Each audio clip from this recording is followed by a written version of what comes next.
For nearly a century, from 1870 to the mid-1960s, Fairfax County Public Schools operated as one school system with two sets of schools segregated by race. This tiny schoolhouse called Laurel Grove has earned a special distinction because it is the last surviving one-room structure specifically built as a public schoolhouse for African American children. The school had its beginnings in 1881 when William Jasper and his wife Georgiana deeded half an acre of land to the school trustees of Mount Vernon District.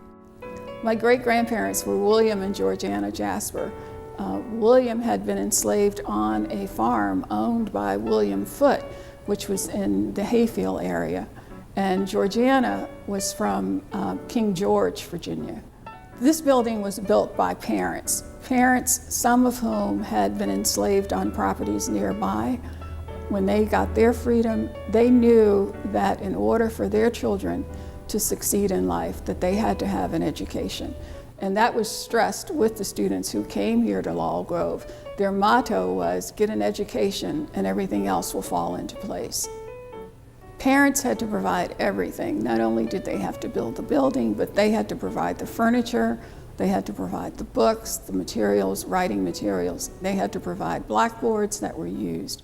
Everything had to be done because the county was not doing it for the African American students at that time.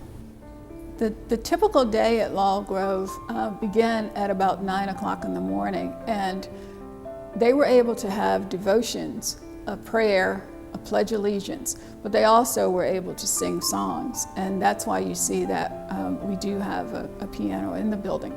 It was an everyday ritual that they did.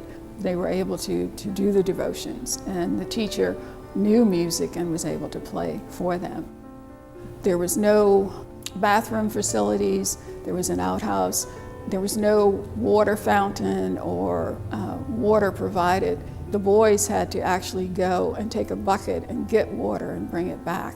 The water came from a nearby property. The kids who went to school here, of course they all had to walk. One student and her sister walked for 5 miles one way to get here. And other students walked a mile, some walked 2 miles. They had to walk through other farms to get here. Marguerite Giles talks about how she and her family, her sisters, walked across the farms, and one time they were chased by a cow to get here.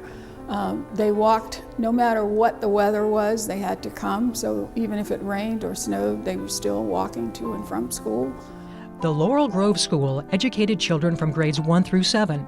Records indicate that the enrollment at Laurel Grove fluctuated from year to year, with 23 students enrolled in the 1928-1929 school year and only 13 children enrolled at the start of the 1931-1932 school year.